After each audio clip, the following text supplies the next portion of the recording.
Hey guys, Steve here from Top Guns out of Terre Haute, Indiana, and today we have a special guest, and I didn't want to pass up this opportunity to get to know this gentleman a little bit better. I thought, well, if I'm going to get to know him, I might as well not be selfish and share it with you guys as well. So we're going to take questions as we go on, but we have a World War II vet sitting here, and his name is George Leach, right. And you are 91 years of age.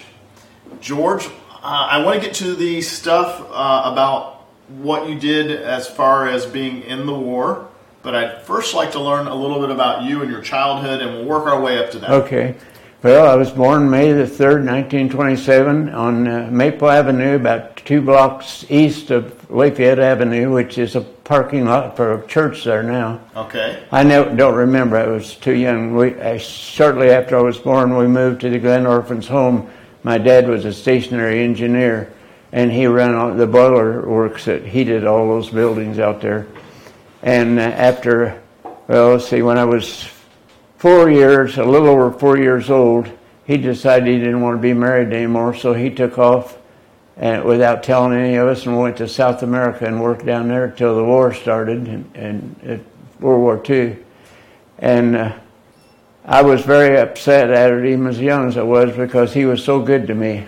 When the coal trucks would come out there for the boilers, when they went back with another load of coal, he'd give them a nickel for them to stop and buy me a Hershey bar. And he took me fishing out there and all, but the most really bad thing that happened out there while I was there, they had a big pond behind there. It reached all the way back to... Sorry, that's me. Go ahead, sorry. I need to shut mine off too. Okay. So while he's shutting his phone off, I'm also going to mention, at 91 years of age, you were born in 1927. All right. And which means you lived through the Depression. Yes. And you could probably tell us, once you get to that part of your life, probably tell us a few stories around that as well. And then eventually we'll get it up to World War II. Well, while we lived there at Glen Orphans home, in the summertime, way behind the home, but on their property, there was a big pond back there. And they would take, when it was decent weather, they would take the kids back there to swim. And I was too little to go in the water, but there was a ditch they had to cross, and the matrons would take me to that ditch, one get on each side, and then they'd swing me across. And one day when we was back there, they always done a head count to make sure they got everybody out of the water. And there was one short, so they had all the older kids wade out there holding their hands, and they found him. And he was on the bottom of the lake there. Oh. And so they had a building there at the home where they had all the church services and any kind of entertainment for the kids and all, and they had his funeral there. Well, the cemetery was out that door and up about 2 city blocks up a hill. And we was all walking behind the casket, and it had been raining, and about halfway up the hill, the boys that was carrying the casket's feet slipped, and they dropped it, and it was a really flimsy affair. It split open, and he rolled out in the mud. Oh. And that's a thing I'll never forget. Yeah, they got me out of there right away. And I never knew of them to make another casket or take another one up there. I think they pieced it together the best they could and went ahead and buried it. I'll be darned. But that was just, otherwise it was a nice place to live. We had a nice big apartment, and adjoining our apartment was a big nursery, and my mom took care of all the little babies, and there was times she'd have as many as 15 babies to take care of. Oh, wow. So they would take some of the older girls, and they'd do shift work every 8 hours, a couple more to feed and diaper the babies and all. And the county sent a lot of unclaimed babies to them. So we lived there for a while, and then politics changed. My mom and dad lost their jobs, and my dad had started buying a house in East Glen. So we moved there, and after about a year there, was my mom and my brother and I went to visit my grandmother, and when we come back, my dad had got his clothes all out and moved and went to South America. And you didn't hear from him again? I never heard from him, but after we was married, the people that lived right across the street there in East Glen, he was a good friend of my dad, and I was going to Brazil one day, and she was out there raking leaves, and I pulled in, and I called her to the car, I said, I'm George Leach. She says, you mean you're little George Leach? And I said, I'm little George Leach. Well, she said, what can I do for you? I said, do you know where my dad's at? Said, well, he was in South America till World War II started, and then he moved to Detroit and ran a filling station in Detroit. And I said, do you have an address where I could write to him? And she says, well, yes, but I've got a fire burning here, leaves and stuff. We stop the next time you go past and I'll give it to you. Well, when I came back, she decided not to give it to me. She says, I'm not so sure your dad would want you to know where he's at. So that summer, my wife and I packed up our car and we went to Detroit to find my dad. Imagine not knowing where he was at in Detroit. Wow. We went to the Polk directory service and went through all the books and the Leaches and found 3 that was George A. Leach. And so we got a map of Detroit and started out. And the first one was a black man.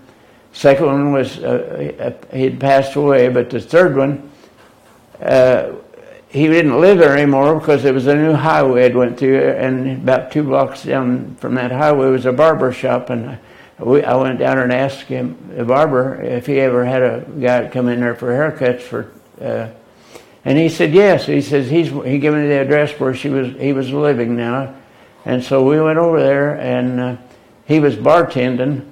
And the bar, they didn't have refrigeration. They had big things. They had to dig their arms down, and his arthritis was terrible from being in all that water. So we got to spend about 10 days with him. We took him out to eat, went to different... He recognized you when he saw you? Oh, yeah. It was kind of sad, though. When he was asleep when we got there. It was about 10 o'clock in the morning. And I said, well, if does he work someplace and he sleeps day? No. I said, he's got a friend over at the Detroit baseball station that lets him go in free. Said, well, he was at the ball game late last night, so he got him up and he come out and he looked at me and says, what do you want? And I said, are you George Arnold Leach Sr.? And he looked at me and he said, are you George Arnold Leach Jr.? And I said, yes. And the big tears started running down his eyes, and me too. He put his arms around me, and we just had a really nice day. Found out he had a brother that lived at Ypsilanti, was a hotel manager, and he come to see him about every other week to buy him clothes he needed. He was paying that place where he was staying his whole Social Security check every month, and then he gave him $10 to live on. Oh, my gosh. And this is about what year? Oh, our girls are in their 60s now, and that was when they was about 5 to 7 years old. I'm not good at putting things together like that, but it was after. How many years after the war? Because this was after the war. You went to see him, right?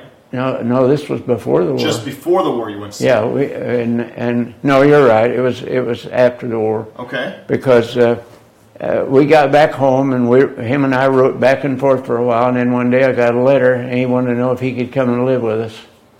My mother lived 3 doors from me and raised us kids, and she just about had a fit when she found out that I went up there and found him, because she had reason to have bitter feelings toward him. So we had to write him a letter back and explain the whole situation. About 2 months later, at 2 o'clock in the morning, we got a phone call from the Detroit General Hospital that he had passed away. And he'd left me as his only beneficiary, and we found out that he had born and raised over in northwestern side of Illinois. So I got to go over there at the funeral and meet all my aunts and uncles I never knew I had, and they told me a lot of stories about my dad when he was young. Said he was always a roamer, he never stayed in one place very long. Said at one time he homesteaded a big piece of property up in Nebraska and had built a little one-room house on it and had a porch, and said he stayed there however many years he had to live there before it was his. He stayed there within 1 month of being his and took off roaming again. When I asked him if he'd ever been through Terre Haute, he said, yeah, I think I went through there once. So anyway, that ended that chapter. All right, so let's go back. Now we kind of inadvertently skipped ahead to where it's after the war. Let's go back before the war. Well, and for those of us who maybe we can't fathom what it was like, let's pick it like somewhere in your teenage years. Tell us what some of the technology was like during those years? What type of vehicles would you find on the road? Were they? Well, I never had a vehicle till I come home from the Army. Okay. But when you were a child, oh no, horse and buggy would it not have been? Yeah, after my dad he had our house paid ahead for about 2 years, and we lived in it for that long. My mom couldn't make the payments, so it was a finance company in Terre Haute. It still was not too long ago, Clay Ladd. Okay. And they came out and had movers come and move all of our furniture out on the yard. And my uncle from over in Clay County came with a truck and hauled it over and stored it in my grandma's barn. And we lived there for about 2 years. My mother had to get her way up to Harmon, catch the interurban, and when she'd catch the interurban, I can remember, I was really little, I remember standing on the hill watching her go on Mondays, and she'd be gone all week, and crying because she was leaving me there. But my grandmother was really nice to me. She taught me a lot of good things. She taught me how to work in the garden, and she taught me the value of a penny. I can still remember her saying, a penny, 5 of them makes a nickel, and 5 of them makes a quarter, and she went through that and said, if you always remember that, you'll have money when you get older. All right, so let's back to maybe your teenage years. What could you buy for $1? Well, I remember going with my Uncle Paul with my grandma's car to get gas on Saturdays, and it was one of them where you pumped it up into a big glass cylinder. Okay. And it was $5 for a gallon, and a loaf of bread was a dime. $5 for a gallon? 5 gallon for $1. 5 gallons for $1. backwards. Okay. Yeah. All right. And as I said, we're not doing too bad if that's the case. But I stayed there, and after we found my grandma found a place on 4th Avenue and moved us into it.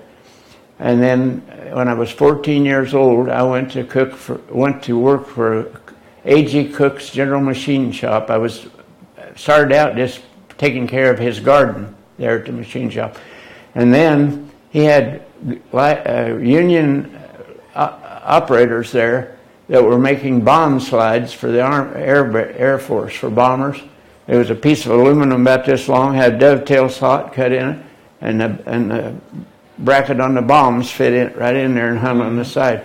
He wanted more production out there, so he made a deal with me. At 14 or 15 years old, I was coming at 5 o'clock, and after all his union employees was gone, he taught me how to run that machine to cut them dovetails in aluminum. Really? For 75 cents an hour. Wow. And I did that for a while. So at age 14, you're making parts for the war. Uh-huh. Yeah, later when I went to an airplace boneyard in Italy, I found a B-24 Liberator and went in and looked at it, and I found the aluminum bomb slides in there that possibly I might have made. I don't know. Isn't that amazing? I had to swear to him that I would not tell the union guys that I was making them at nighttime. Wow. So it was especially back then, unions were very, very strong. Uh-huh. All right, so you're in your mid-teens. How did you end up going into the war? Well, on the street where I lived there on 4th Avenue, there was five kids that was all about my age, and we played together a lot. And the oldest one was the American Legion post that's out on East Wabash. It's named after him. He went to the service earlier than the rest of us. He was older because he was killed in the bombing of Pearl Harbor. But all those boys. Joe Thornberry was my best buddy, and we built model airplanes together, and he lived in a house that had an upstairs in it, and after we got them made, we'd balance them to where they'd glide good, and then we glue a firecracker underneath them and light it and sail them out to winter, and we got a big kick out of watching a plane explode out there in midair. But done things like that till I was 17. And all them boys that I knew there were all going to the service. And I just thought, I'm going to go too. So I got on my bicycle on a rainy day and rode from 4th Avenue up to Maple Avenue and to register for the draft. And that lady looked at me and she says, "Are you sure you're 18 years old?" And I said, "Yes, ma'am."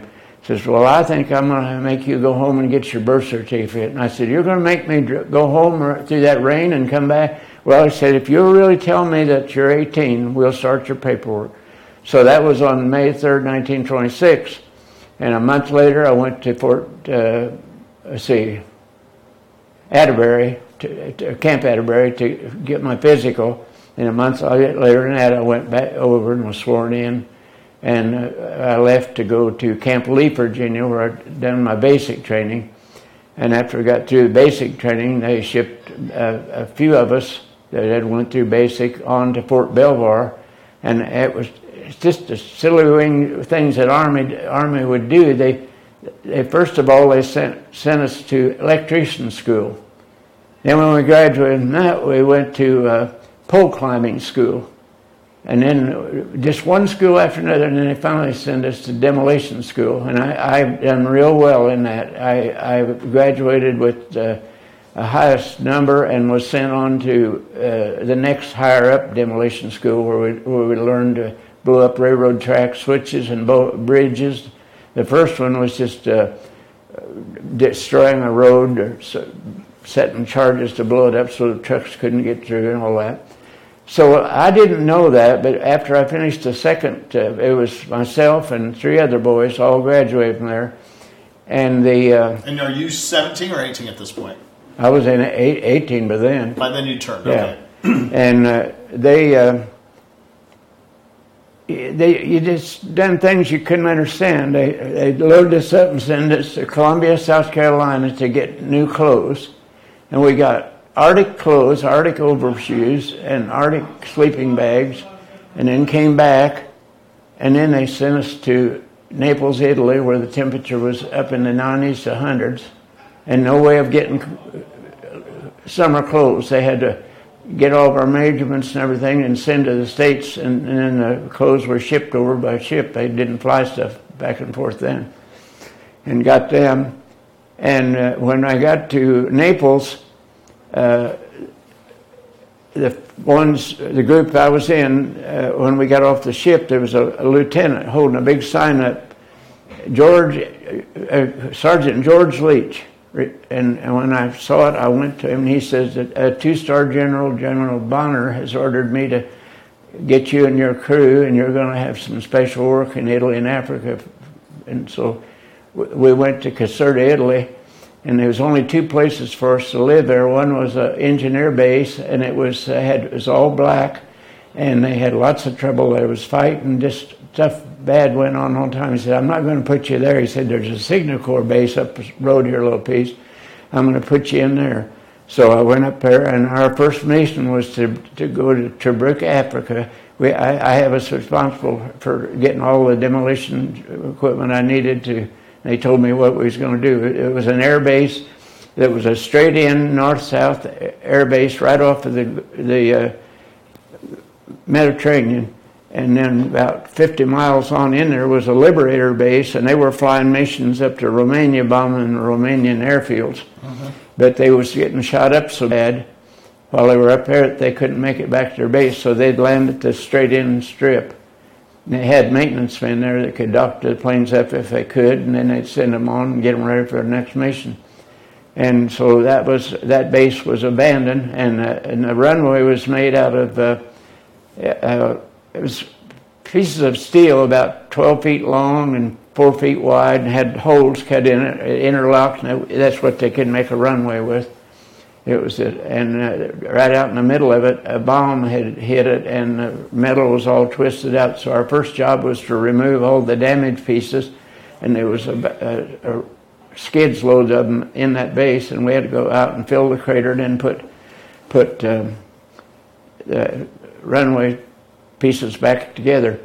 And what they wanted that fixed again for was, as soon as we got that done, then they was going to send some 2 C-47 transport planes there to load up all the supplies that were still there for the B-24s and take them to another base.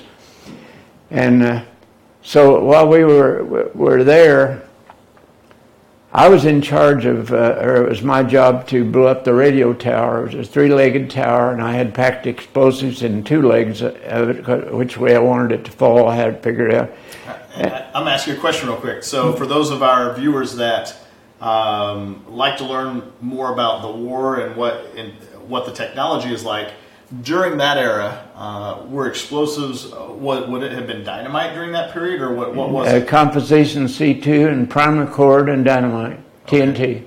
What is C2? I don't know what that is. C2 is an explosive that you could shape like putty. Okay, kind of like C4 then, but just its predecessor. And the primer cord was a cord you could fasten to the end of your charge in the tower. Mm-hmm. And then the guy was a boy that was with me all the way through basic. He hooked it in and was walking back with it to hook it up, and he had some primer cord wrapped around his arm, some pieces he didn't need. And to this day, I never knew what he done, but somehow or other he set him off and he blowed his hand off. He was just hanging like this. There we was, way up there, no man's land. So I took my shirt off and got my undershirt and made a tourniquet and put on his arm.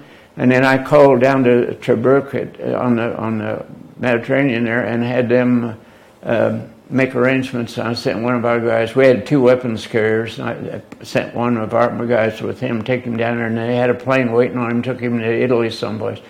And I don't think they could ever saved his hand, but But anyway, his name was Rudolph Vargas. His mom and dad were Mexicans, and they must have been very wealthy because they lived in Mexico and they also lived in California.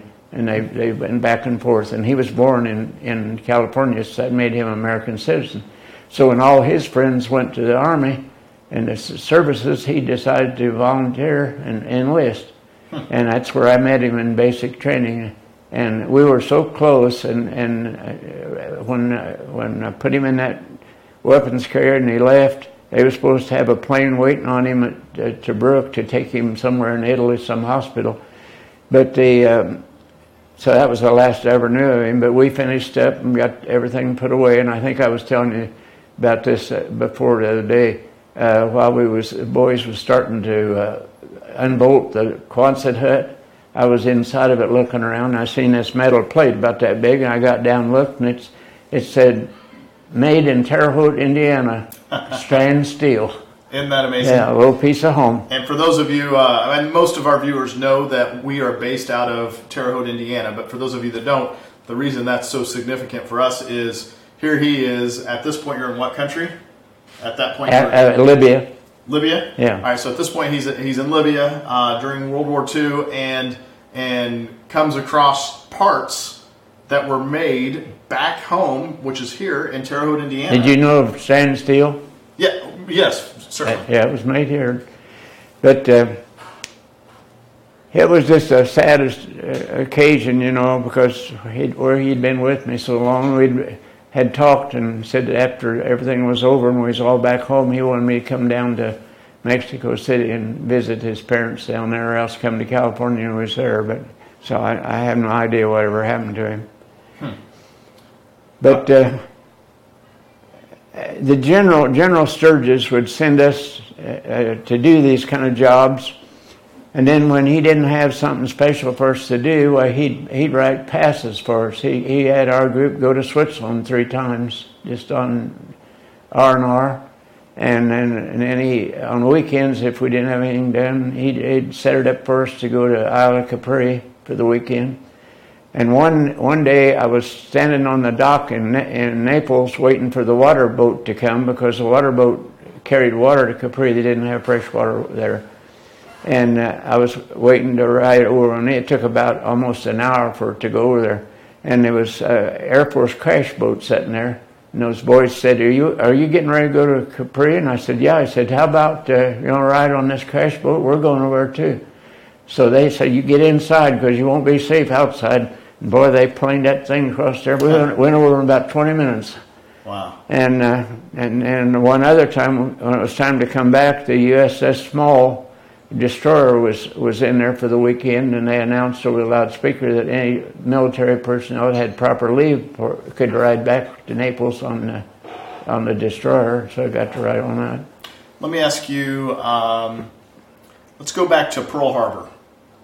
Where were you, my generation, the generation just before me, it was, where were you when JFK was shot? And then my generation, it was, where were you when 9/11 took place? For you, it would have been Pearl Harbor. Pearl Harbor. Where were you when that, so now we're going back just a little bit in time. Well, I lived on 4th Avenue, but a bunch of us boys used to go to different houses, their houses, and play Monopoly on Saturday.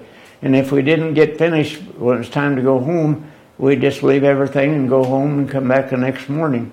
Well, I was up on Plum Street with some of my friends playing, and his mother came and said, "Boys, I think you better put the game away and go home, or something terrible has happened in our country." Never told us what was the matter. And we got home. We had a little Philco radio about that big, had a round top on. When I walked in, my mom said, "I think we're getting ready to go into a war." And how old were you at this time, you said? Oh, I see. I would imagine about 13 or 12 or 13. Okay. And so it wasn't long until we heard President Roosevelt, make the announcement about it. And it was long about that time as when I got the job up there at the machine shop making them bomb slides shortly after that, because I'd done that up until the time it was about to ride my bicycle up to 12 points. Mm-hmm. But I still live in that same block.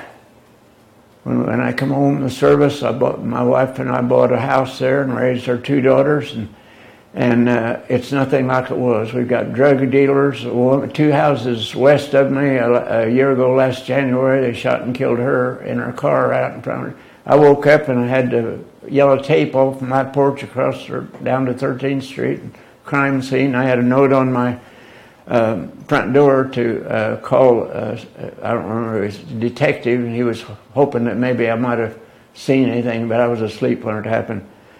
But anyway, she was a gun dealer. We knew there was something going on down there. There was too many cars coming and going. Mm-hmm. But she must have made a bad deal with this guy, and he knew when she went to work in the morning, so he waited till she got in the car, and then he drove right up beside her and shot her right. She had her window shot right through the window on the driver's side in her head. Mm. And so, of course, after I rode my bicycle, things progressed pretty fast, But Army, it wouldn't tell us anything. Why were we going to demolition school? Why were we going to pole climbing school, electrician school? Why did you go to pole climbing school? Did you ever use that? No. Ever use the stuff from electrician school?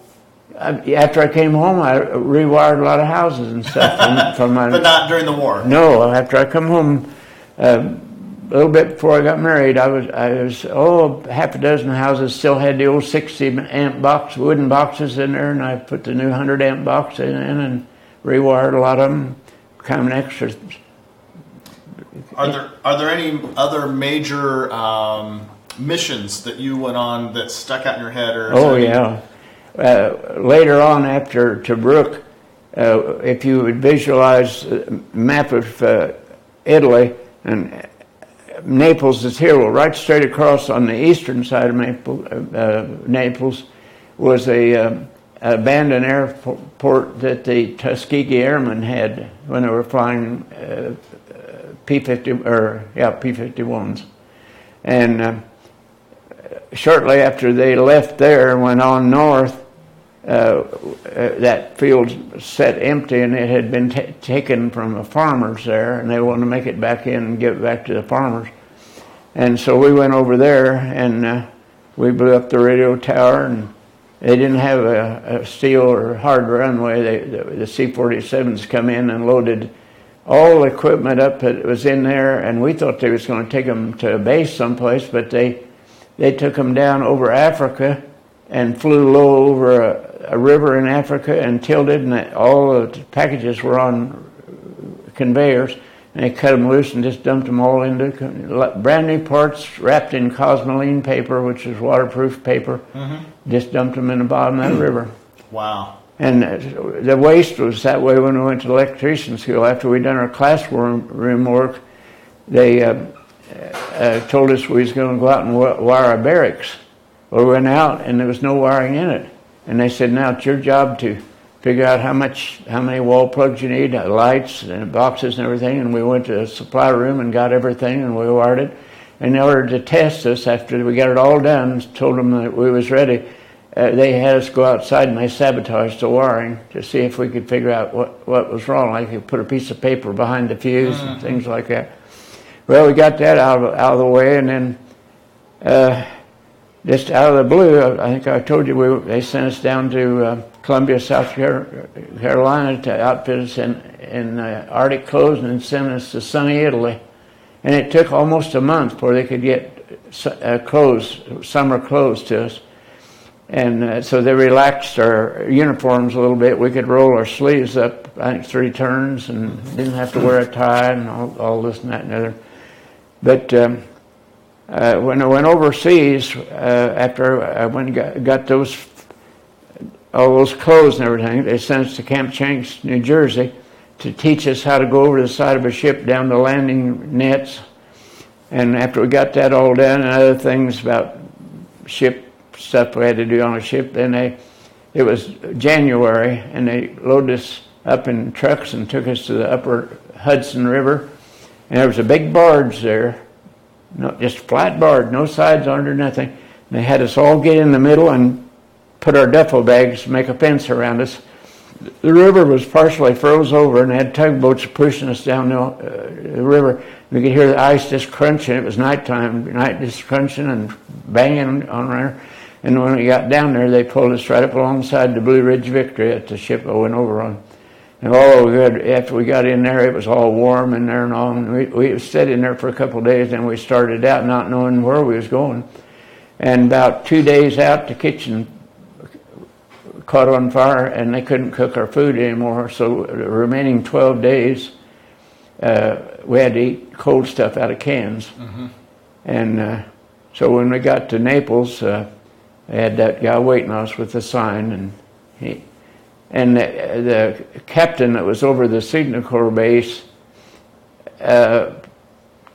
just took a dislike to us right off the bat, because we didn't have to report to him anything. We had to report to this General Sturgis, or Bonner. And so General Bonner assigned me a driver from the stockade, a German driver, and he was the nicest little old man. And I just got to know him. He told me his history. He had went into the army, you know, like we did, made to go in the army, and he was fighting, and said when the war ended up there, or no, the war hadn't ended yet. He was marching south in Italy, and they come to a Y in the road, and there was 6 of them, and they argued on which way they wanted to go, and they finally decided 3 of them would go this way and 3 this way. And he said that when we went about half a mile, we heard gunfire over there, and we found out later that the British had killed all of them soldiers over there on that other road. So he was really, really nice. He drove for me, and whenever we went north and go past the German stockade, if it was lunchtime, he'd take me and my crew in there, and we'd sit down with the German prisoners and eat lunch. So did you speak German, or did he speak English? No, he translated for us. But I did manage to find several. There was guys in that mess hall that spoke English. About how many, if you had to guess, do you know about how many missions you went on during your time? How long were you in the war? 2.5 years. During that 2.5 years, how many missions would you guess you? Well, we had the one in Tobruk and one for the Tuskegee Airmen. And then he had other various reasons, like after we got our summer clothes, they had tons of all them Arctic clothes. And so he had me have my driver get a 2.5-ton truck and put 2 5-gallon cans of gas in it, load all them brand new clothes on there, and go up in the mountains, find a clear spot, pile them all up, and burn them. And he said, if I ever go up there to see if you burn them, I don't want to see anything but the buckles off them overshoes. And so that led to another story that we done that, and then we came back, and 2 people that were Italians that came to work there at our camp every day. One of them was a same age as me, Italian girl, absolutely beauty, and we fell in love right away. and she worked there off and on, you know, and her brother worked with us too. And it went on. When it was getting closer for me to come home, I asked her if she would marry me. And tears started rolling down her eyes. She said, "I can't marry you." I said, "Why?" She said, "When the Germans was over the little camp of I can't remember the name, Casajova, they came in there one day, and something had happened. Some of the Italian people had done something to them, and they got her dad and her grandfather and lined them up, and other ones, about 20 of them, at a wall, and made the mothers and the children stand there while they machine gunned them all." Oh. And said, my mom was just devastated, and she said, "I promised her that day that I would always stay here and take care of her." So she said, I can't marry you. I got to stay here and take care of my mother." Wow. And things was so bad there during the war. Her mother had to move the rugs and stuff away from the table in sort of like our middle room and dug a hole. And when the Germans would come, she'd put the kids all down in there and put the rug down and put a table there. And she had a German flag and American flag, and she'd wave a German flag so they didn't shoot her or do something. And then when Americans took over, it was the other way around. But they would take those old men down to Naples at the harbor and work them until they die, and then they just throw them overboard in the harbor. And when we arrived at Naples, there was a German cruiser turned sideways in the harbor, so that our ships couldn't go in or out. And the Seabees had cut a great underwater piece out of it, so when we sailed through there, we seen half of the ship here and half of it over there. And but she had uncles that had went down there and never heard from him anymore. But he had us do jobs like that, and he had us go up in northern Italy and dismantle a base up there that we weren't using anymore. Pretty close, southeast of Rome. I don't remember the name of it. It wasn't a real big place, but back to that barracks that we wired. After they got it all done and they were satisfied, they had us go in and tear all that brand new wiring out and load it on a truck and haul it to the dump. Oh. So the next class could go in and wire it over. I saw so much waste, you know. It's unbelievable. General Bonner gave me a pass to go in the air down in Naples. They had a graveyard for airplanes that had been shot down. There were Messerschmitts 109s and Focke-Wulfs, Sukhoi bombers, all American planes, Italian planes, all in there. So I'd push them up on and stack them against each other. And we would go in them big bombers and get in the compartment that had the flares and get the flare gun. And we'd go up in the mountains and shoot flares up in the air, and then take our carbine and shoot the parachute, shoot them down. Oh. And one day we didn't realize that we had some shells that was white phosphorus. And when they opened up, they were dripping white phosphorus up that hill, and there was villas all up through there. And we was running up there like mad, stomping out fires. Wow. But we done several jobs for him. One time in the Signal Corps company's captain tried to court-martial me twice. One was my driver, Hans, and I was coming back from somewhere, and an Italian cart with a elderly gentleman and a boy about maybe 6 or 8, or about 10 years old or so. And their carts had great big wheels, and with steel rims on them. And they went to move over to let us go past them, and they hit a hole in the ground, and the cart jumped, and the little boy fell off, and then the cart went forward and ran over his legs, just crushed the bone the width of that. Well, we loaded him up in our truck and took him to an army hospital, and there was some Italian men came there, and one guy could speak English, and we told him to take the cart and the mule home for him, and we'd take the dad and the boy to the hospital. Well, as soon as the captain in the Signal Corps company found out about that, he court-martialed me for taking a civilian to an army hospital. And when I told my two-star general about that. I never will forget, he pulled his collar up. He said, let's see, he said, I got 2 stars on this. He said, the guy that wrote the court-martial, what was he, a captain? I said, yeah. He said, well, I think I can override him. And then he tried to write me up over that accident we had in Tobruk about the boy that got his hand blowed off. He said it was my fault that I didn't teach him right. Well, we all went to the same school. He knew better. I have no idea what he did to make that mistake. But there was a storage room there where we was at. It had a small window that looked out on a little Italian town. And it had about 35 single-bed mattresses in there, and bed bugs had come in and got into the mattresses. Oh, wow. So he had us get a truck and take cans of gas and take them up in the mountains and stack them up and burn them. And when the Italian boy, Luigi, that worked with us there in the camp, found out about it, he says, don't take them up and burn them. He said, when you leave here, he said, you go past my compound where I live, I'll open the gates, you can pull in there, we'll have men ready to unload your truck, and you can go on up in the mountains, spend some time, and come back. And I said, well, they get bed bugs in them. He said, that don't matter. He said, we can handle that. He said, they're sleeping in a fence wire floor with leaves and straw. He said, they'll be tickled to death to get their mattresses. So a couple of days later, when he come to work, he had rolls of Italian lire this big around. He'd sold all them mattresses to all the people that lived in that compound, and he brought half of it for me. Oh. So I took my half and put it in my foot locker, and when I left and said my goodbyes to my lady that I loved so much, I gave her all the Italian money I had left in that roll of money for her and her mom. You ever see her again? No.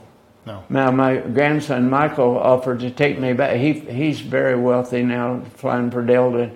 They go to Rome, and they're going to go to Rome very shortly and go out to Isle Capri and go up to the top of Vesuvius. And he said, while we're there, he said, how far is it from Naples up to where she lived? And I said, it's probably about 25 or 30 minutes. He said, you want to go and see her? I said, no. I said, she's probably a big Italian mama about this big around with about 13 bombinos. I said. He does a lot of night. We raised him when his mother brought him home from the hospital. She left him with us, and my wife and I raised him. And I took him fishing and had put a basketball goal up for him when he got big enough, and he's never forgot all those things. He's still this day. When he flies into Detroit, and where he lives in Michigan is up about from here to Indianapolis up there to where his house. So they're coming home the 3rd of November, and they'll be back at their home there. Next spring, he wants to come down and get me. He says, I'll fly down to I'll drive my truck down to Detroit, fly down to Indianapolis, rent a car, come down and get you and take you back the same way. You have to bring him in here so we can meet him when he comes. I think it's going to be a real quick turnaround. Okay. If we have any time. Now, sometimes they come down and stay overnight, and if they do that, his wife is she was born and raised in Romania and went to grade school, high school, and college, and law school, and became a lawyer. And then her and her mom and dad came to the States and stayed, lived with her. Mm-hmm. And he met her when he was base commander of Davis-Monthan Air Force Base, and she got moved up to Detroit, and she was a judge, or I can't think of the word for her, but she was a lawyer, and she handled cases, and one case that she told me about, a United airliner was on its final coming into Detroit Airport, and there was a guy hiding out in the boondocks out there shining a laser light in the pilot's eyes, and it blinded him so bad he couldn't finish landing. The first officer had to take over. Well, they radioed in, and they got the police. They went out there and caught that guy.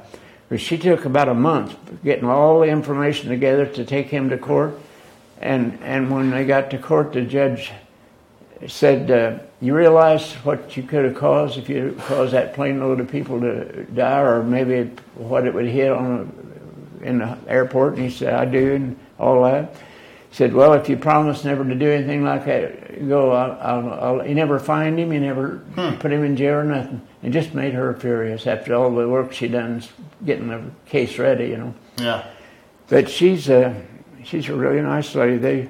So I'm going to go back in time a little bit again, and for those of you that are watching, if you have any questions, go ahead and start sending any types of questions in. And Basil, do you have some over there? It looks like we have at least one. That's a good question.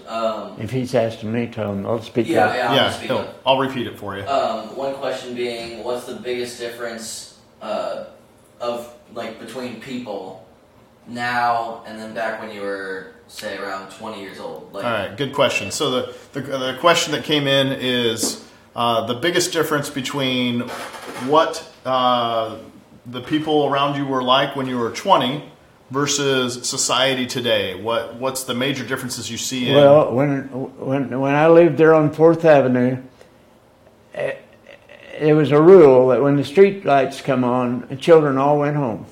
Nobody had to call. It was beautiful trees all up and down. They've all been cut down, and the houses are. I live in just almost a slum district now. Bad houses all around, and a couple that danced with me at the same time down at Apple Club.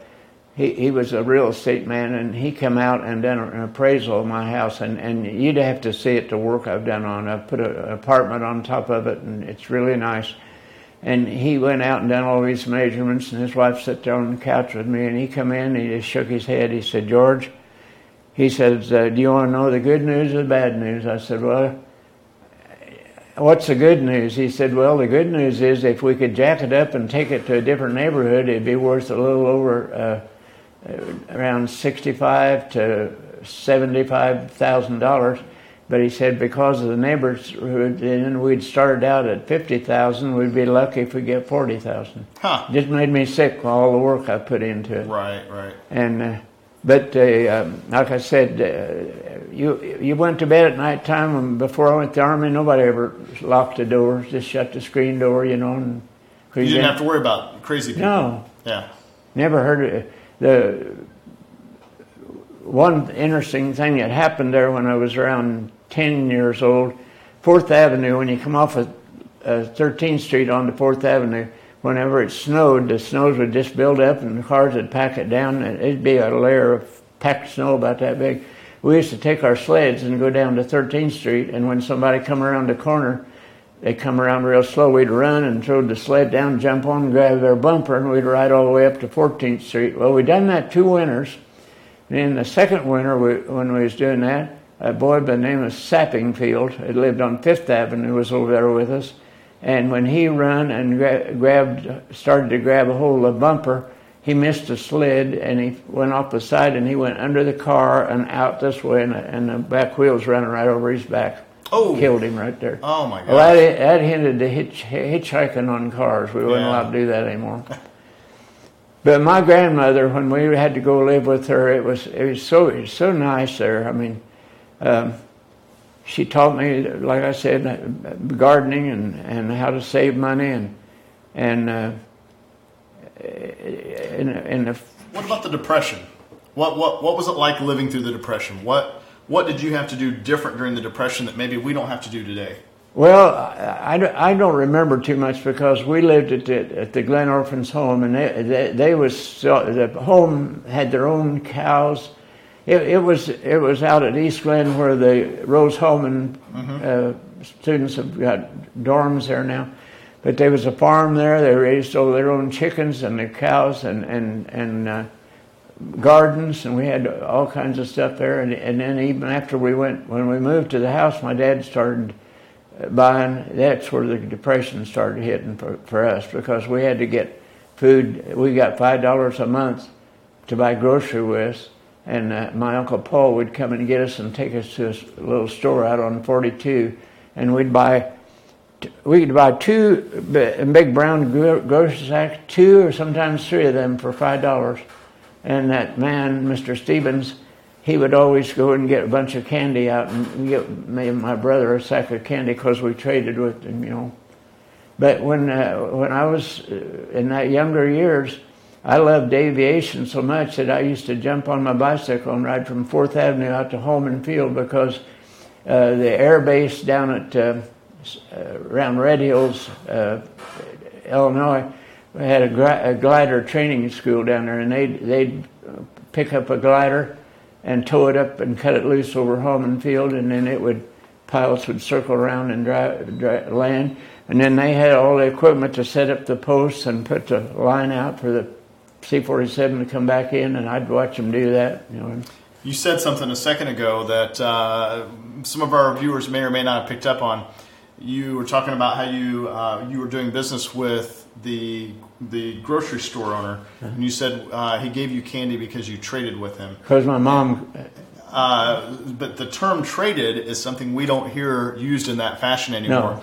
And back when my dad was young, I remember him often using the word that we traded with them, and what that meant was you did business. It didn't mean you physically traded one item for another. It meant you patronized their business. You went and did business with them. Are you familiar with Laverne Gibson, the name?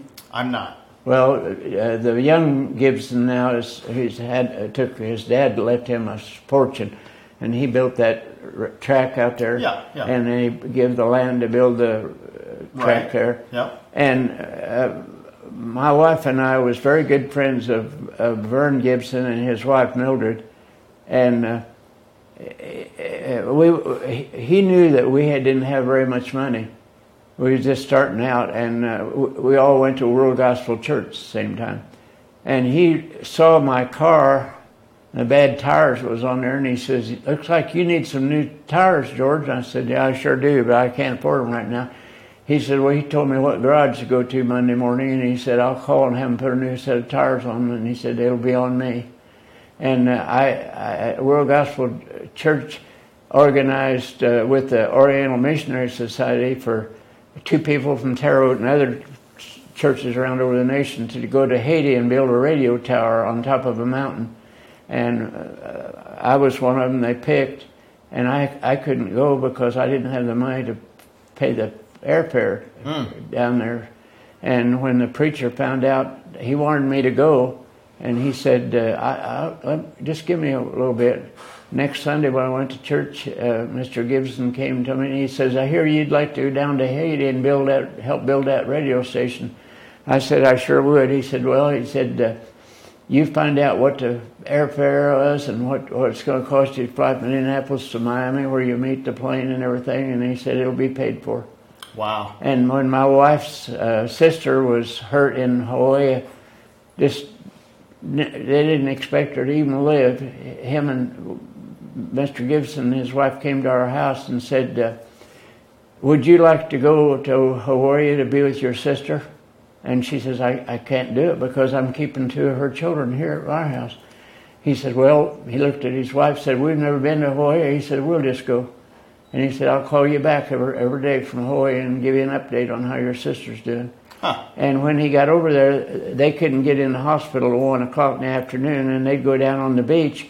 He was down there one day, and Vern pointed down the beach to his wife. He said, "You know, I think that's Billy Graham down there." And she said, "No, it's not Billy Graham." "Well, I'm going to go see." And he went down. Sure enough, it was Billy Graham. And they exchanged why they were there and all. Billy Graham said, "Well, we don't need to be laying on the beach. We need to be going up to the hospital and pray for your wife's sister." Mm-hmm. And or not number wife, our friend's sister. And so he went up there, and they took pictures of him holding her hand and him praying for her in there. Huh. But he was just like a child to me. And that lake out there, they had a big trailer that Wilma and I and the girls could live in. And in the summertime, he had a calendar up in his office, and any of their employees, when their vacation was, if they wanted to sign up for that week, they could stay in there free. Oh. And I guess a lot of them was around the Gibsons so much they wanted to do something else on their vacation, so they wouldn't go. And he'd say, "George, trailer's vacant next week. You and Wilma and the kids want to come out?" And we'd go out there. on Friday that week, he'd come past, said nobody signed up for the next week, and I was driving back and forth to Visqueen every day to work, and we was living out there. And, you know, that's how close we were. And he told me one time when him and I was working together on some little project out there, he said, George, I know how you like to fish. And he said, when I'm gone, he says, you can just fish here the rest of your life. And after he passed away, I told Max Gibson that. And Max just snarled at me, and he said, well, he said, if Dad wanted you to fish here, he should have put it in writing. He said, I only let my friends and my family and employees fish here. And he put that family in a place that was very unusual, because at Christmas time, when him and his wife and kids wanted to go to Florida for a week, he would have us come and live in their house, because he had a big gun collection, and live in his house so that there'd be somebody there to keep people from stealing his guns. I was his friend then. I played softball. I was pitcher on the team. He was first baseman at World Gospel Church. And we were friends. We rode out there every day when it was a game and played there. But same way with a nice place out on State Road 42 that I fished in all my life. And now the man that Sterling, that owned it, has passed away, and his adopted son has told me the same thing. He says if Jim, his stepdad, wanted you to fish in here after he's gone, he should have put it in writing. He said, no, I'm not letting you fish in. But, so do you still like to fish? Oh, I do, but I don't get to go very much anymore. Well, I know a couple places we can get you into fish. That's not a problem if you want to. Yeah. So, you know, I told you about the trouble between my daughters. Well, my granddaughter lives at Champaign with one of my daughters. She come down and wanted to borrow my boat for a weekend to go to a state park down on 46. I don't remember what park it was. And I let them take it. And when the weekend was over and I knew they was back home, they didn't bring the boat back. And I waited about a week, and I called her and I said, Julie, did you forget to bring? Oh, she said, I thought you gave us that boat. I said, no, I didn't give you that boat. I've had that ever since I come back from the Army. It was an aluminum boat that was built at Republic Aircraft Company. It had rolls of aircraft aluminum left when they quit making the Thunderbolts, and they started making these boats. And where I worked for McMillan Sporting Goods Store, I seen this boat up there, and boy, I just loved it. And they made me a good price on it, and I paid it off in every week when I got paid. And they've got my boat and won't give it back to me now. But I'm not really able to get in and out of a boat and fish like that. All the places that I could go where I could fish off the bank, or I have to have now. Them two girls, they're just angels sent from heaven. Them two. They work for Dr. Wilson, and he's done 2 of my 5 back surgeries I've had in my lifetime. And they got to know me coming in and out of there. And so one time I had to go to Danville, to the hospital up there, and Dr. Wilson said, I don't like George driving all the way up there by himself, so why don't you take a day off and drive him up there? And now, just before Christmas last year, they come to visit me and bring me food and take me to do everything. And they said, do you have a Christmas tree? And I said, no, I've never put a tree up since my wife died. I said, oh. About a week later, here they come, pulled up in front of my house, and they carried all kinds of boxes in, and they put up a lovely big tree, decorated, all lit up. And now every holiday, St. Patrick's Day, Easter, every holiday, they come back and take it all off and redress it for the holiday. Right now it's fall tree, and they'll be now they won't have to buy all that stuff for Christmas because it's all storage in my grandson's bedroom upstairs. Yeah. But they took me to the air show, paid my way, and made arrangements to get a car that had a room in the back to get my walker in and everything. And when we got there, we was walking around looking there, and I didn't tell you about what happened to me with the B-25 bombers, but anyway, it was a B-25 bomber sitting there, And I said, man, I'd love to get in that thing again. So she lifted the rope up and went over and was talking to the pilot, and she motioned for me to come over. He said, I understand you made some missions in this thing. And I said, yeah, about 5 or 6 from Rome to Naples, or from Naples to Rome. The general found out that those pilots used to go to Rome on the weekends. So he made arrangements for me to go down there every Saturday, and I would I'd show them proper leave papers. I'd have to go to the supply place and get a parachute, and you had to leave $1 deposit on the parachute. And that guy always says, now, I want to tell you something. Now, if you have to use it and it don't work, well, bring it back. I said, well, I hope I never have to bring it back. But those pilots were just next thing to being crazy. Just as soon as we cleared the runway at Naples, they would circle around and climb and go right over the top of Mount Vesuvius so we could look down in the crater. And then they'd fly out over the Mediterranean, and they would fly about 25 or 30 feet above there. And every time they saw an Italian fishing boat, they'd drop down to about 10 feet and head right straight at it. And 3 times I got to sit out in the glass nose, or the plexiglass nose. And there's them fishermen just shaking their fists at me or at us, you know. And when they get close enough, you know, they'd veer off to the right or over the top. But the rule was that on Sunday afternoon at 6 o'clock, if you wasn't there, you had to find some other way of getting back to Naples.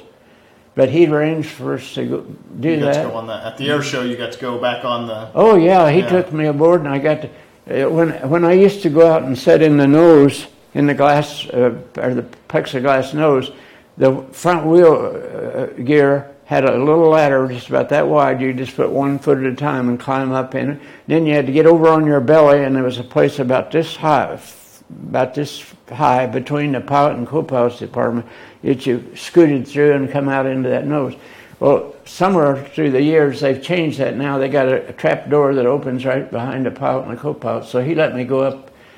He took me up inside and showed me the new way to get through. And he said, if you want to try to go, but I told him, I'm afraid I can't do that. I said, I really appreciate getting there.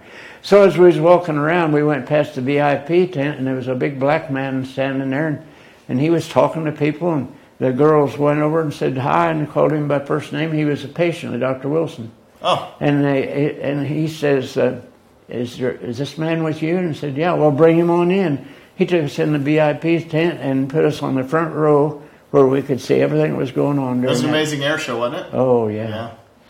Real quick, are there any more questions that have come in that we need to address before? No. All right, so I guess that's probably the majority of what I wanted to know. I guess there might be a couple more things that I was a little curious about as far as, let's go back to maybe your early 20s or maybe your late teens, early teens, somewhere in there. Tell me, what was the latest technology at that time? How big was your cell phone back when you were a teenager? Wasn't such thing. In fact, we didn't even have a telephone. When I came back, I married a girl from Knightsville, Indiana, and we bought or rented an apartment right there on 4th Avenue where I live now. And then after we was there for a while, his house came up for sale, and we bought that. And the neighborhood was just, like I said, just heaven on earth, you know. And then, boy, now it's shootings and stabbings, and just right behind me on 5th Avenue, there was a drive-by shooting about 2 weeks ago, and they shot and killed a man up at 5th Avenue and 19th Street, and that's why I'm getting a gun, to have some protection, because I know that those kind of people are driving past and seeing my nice house and thinking maybe there's something in there. Mm-hmm. Well, I wish you could see the inside of my house, because when I had major surgery at the VA hospital 5 years ago, my wife has been gone 13 years, and I got up one morning, went to fix my breakfast, and I got it and sat down at the table and started eating. I chewed, and I couldn't swallow it. Something was terrible wrong.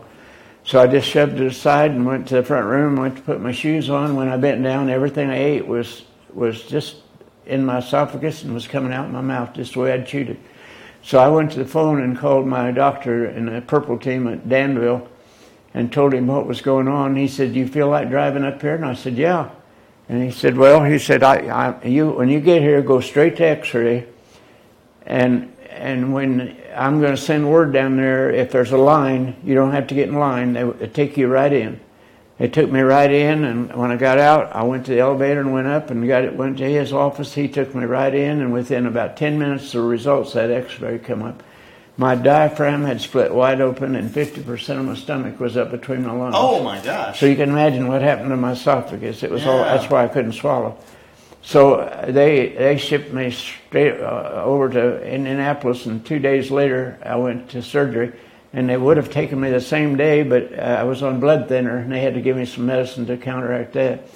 So they opened me up and put that all back together and sewed me up, and they kept me there for about 10 days. Then they sent me back to Danville, and I was there recuperating for 4.5 months. Wow. And they wouldn't, all the men that were in there, we had Vietnam, North Korea, World War II. There was about 50 men in that room, in that big complex there, but there was only 2 of us from World War II. And those guys from Vietnam and there, because I didn't enter into all their ornery talking and remarks they made about the nurses, they nicknamed me the Parson. And Parson. Yeah. And that's where I started drawing pictures. Every day I would take my placemat out. They set up a table right by the nurse's station for me to eat so they could watch me if I choked. And I'd always take the placemat out and get a pencil off them, and I'd drawing pictures on it. And the activity director come through one day, and she said, "You like to draw?" And I said, "Yes, I love to draw." And she said, "Well, I'll be back this afternoon." I don't know where she went. She come back with electric pencil sharpener and all kinds of colored pencil and tablets and everything. Oh, nice. And still to this day, she sends me things. But the VA is really doing me bad now. Are they? Yeah. All the time from that surgery and before that and down, I had travel pay. I didn't pay anything for my medicine. I didn't pay anything for my doctors. And that surgery was way up in the thousands. I never paid a penny on that. When I retired from Ethel-Visqueen, I got a certain amount of money. Then I got Social Security when I was 65. It's never changed all these years. And now they're telling me I'm making too much money. And they're billing me. Last month I got a bill for $72 just for office visits and my medicine. Really? Huh. And now suddenly, after all these years, the exact same amount, now I'm making too much money. Yeah, that's wild. One other thing that you are that your life has probably impacted the whole U.S. in that we've not talked about, and that is for those of you folks that are watching this and you are football fans. This guy has had a direct impact on the game as we know it today, right here in Terre Haute, Indiana. Tell us what you did to help change the football game. Well, Mayor Vern McMillan at that time owned a sporting goods store on Wabash Avenue. And I was working at Visking, and to make extra money, I was moonlighting at his store delivering boats for him. And one day he called me and he said, "George," he said, "you work at a plastic plant out there, dude." He says, "Could we put that kind of plastic on a frame?" And I said, "No, that's film, just film." So he said, "Well, I got to find out some way to put a coating on them frames." So I went to research and development out there at Visking, and one of the guys up there in research told me there was a place in Chicago called Pyroxylin Plastics. And he said, if you was to go up there, they could show you how to put that on, and they would sell that to him. So I told Mr. McMillan, so he paid my wife's expenses to go up to Chicago for a week and get a motel right just about 2 blocks from that plant. And they taught me how to do that and everything. And when we come back, I told him that I could do it now. He says, "Well, I guess now we got to find a place to set up a little factory like to make them." And I said, "Well, come up there to my house and let me show you my basement. I've got a huge basement." So he looked over, he said, "Boy, this is just a thing." He said, "The one thing, though," he said, "it's going to take a lot of electricity because you got a big commercial oven to heat the frames in and a liquid salt bath that fuses the plastic." And he said, rather than to put in another meter, another line, how about if we just hook everything up on your meter and I'll pay your light bill from now on. So for 5 years he paid our light bill, and when I remodeled that house, it was total electric. He was still paying my light bill. But we didn't say exactly what it is you made. So what is it that you made for the football industry? In money? No. What physical item did you make? Oh, we made 5 models of metal frames. We didn't make the frames. What is a metal frame? So that we look just like the football face guard, but it didn't have any coating on, no colors or nothing. And he found a place at Litchfield, Illinois, a metal fabricating company, and they started making them, and they made a few and sent them up, and we experimented with them, and we got set up to where we could start making them. His first order was from a college up in northern Indiana, and it was for 24 face guards. And I asked him, I said, before I make the 24, can I make one and keep it for a souvenir? He said, no, make 2, and I want one to put up on my shelf. And so we made that. We started out there, and the business kept getting bigger. I was ordering the plastic in 55-gallon drums. We was making so many, because in 4.5 years up there, almost 5 years, we made 4,500 face guards in my basement.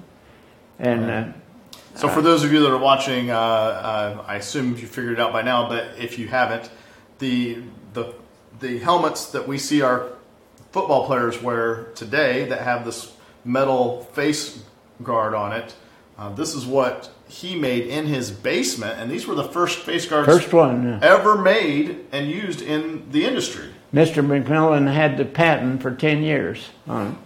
And after 5 years, the business and the football face guard business got so big, I couldn't handle working full-time at Bisking, and so I told him I was going to have to let him find someplace else, and so he found a place up in northern Indiana, and they moved everything up there and continued making them.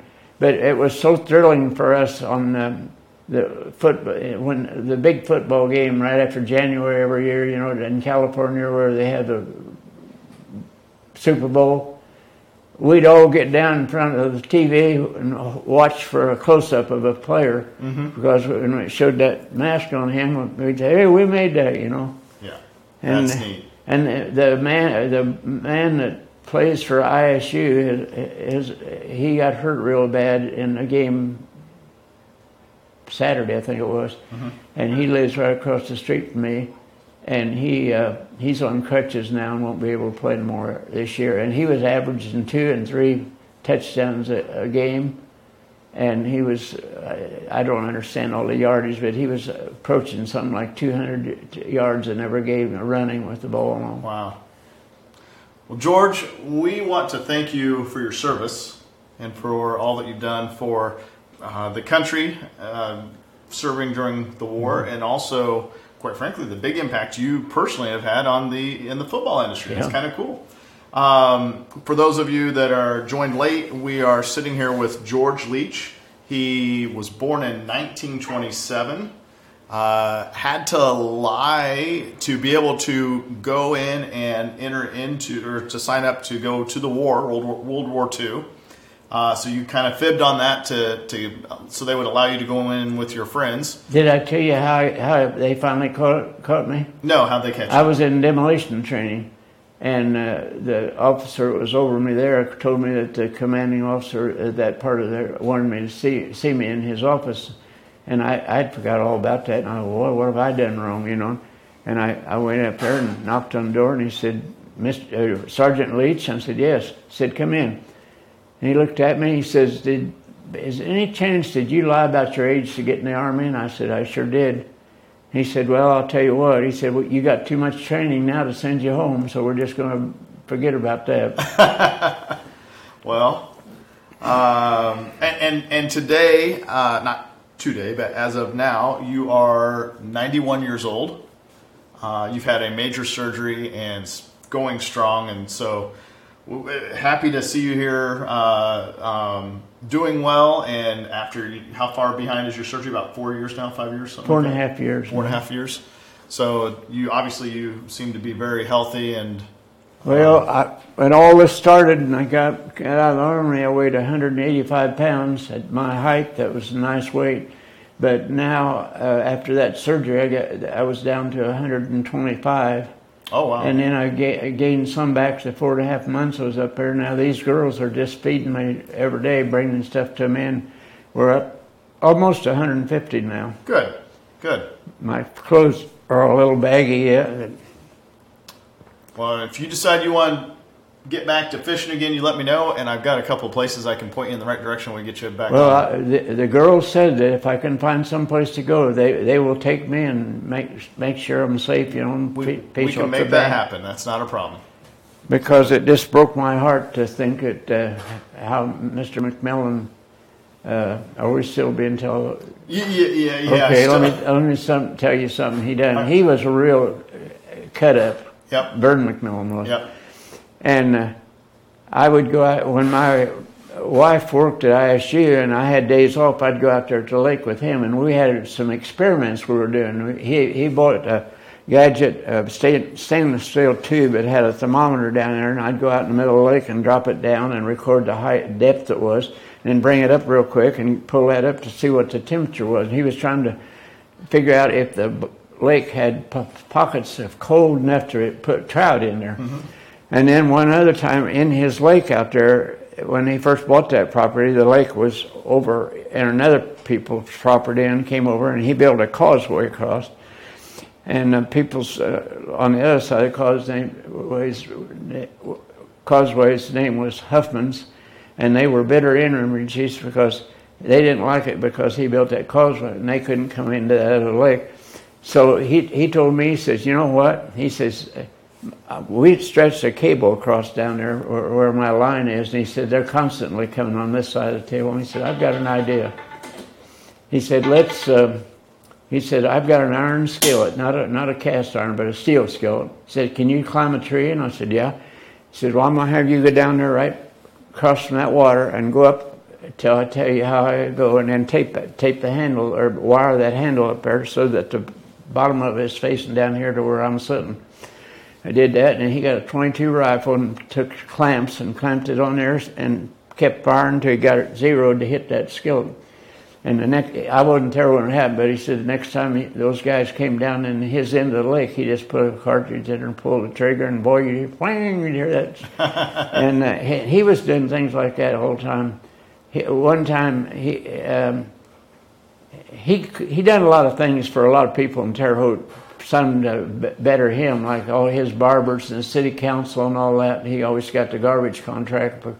And he'd have them out there and have T-bone steaks and baked potatoes. And I was out there one day, and he said, all my barbers are coming out today. I said, well, I'll get out. No. He said, you stay here. So he fixed steak for all of it, and we was eating, and we was done. He pardoned himself to everybody. He said, I got to go in the house. Everybody just figured he had to go to the restroom. In a little bit, coming down out of the hills was this old homeless man struggling to walk, come down, and he says, he kept looking around. He says, is Mr. Gibson here?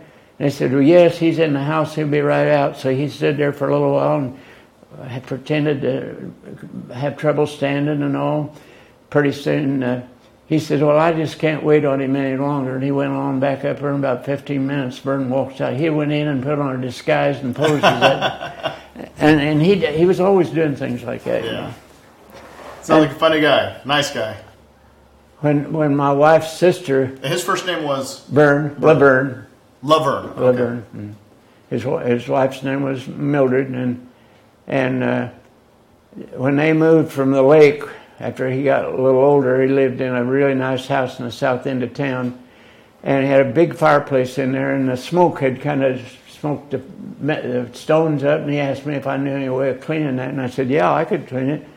And he said, when could you clean it? I said, on my next day off. So I got plastic and taped down all around it, and then I got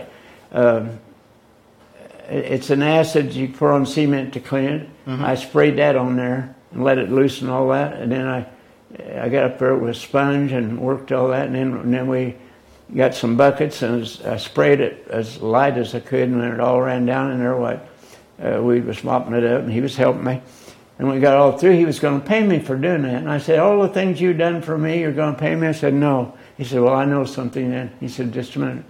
He went out to his garage and he come in with a pair of ice tongs. He started out in life delivering block ice. And he still had the tongs. And he said, I want you to have this. He said, I don't think any of my kids care a hoot for it. And I said, well, you really want to give that to me? He said, I sure do. He said, I've always figured one of my good friends to get them ice tongs. So recently, I took it out to Roselawn Cemetery, the road on farther north, back up that road. His daughter lives up there, and I took it up there and gave it to her. Oh, good. She just couldn't believe it that them was tongs that he started delivering. That had been Vern's daughter, you're saying? Okay. Joanne. Okay. Joanne McDonald, because Travis McDonald had a trampoline in the yard for their kids, and he fell off of it and was paralyzed from his waist down, and he spent the rest of his life that way. And he had that lovely they have a big farm up there, had a lovely home built up there, and I go up to see Joanne once in a while. So, well, I can't think of it. I'll probably think other things when we get home. That's all right. But I think making the bomb slides was one of the most interesting things I've ever done. Yeah. And then to be able to go in an old shot down B-24 Liberator and find the part that you made. Well, maybe. It could have been made somewhere, but identical to what I was making. Yeah. It was just a block of aluminum about this tall, about that wide, and it was thick.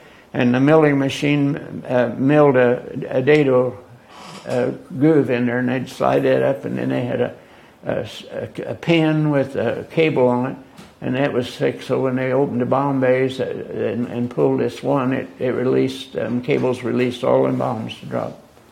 Well, we want to thank you for your time and coming out. Thank you for your service. Once again, guys, this is George Leach, 91 years old and born in 1927, World War II vet. Thanks for watching. Be sure and give a thumbs up. And if you have the ability to share or do whatever, feel free to do that. Comment down below. We'll talk to you all soon. Take care.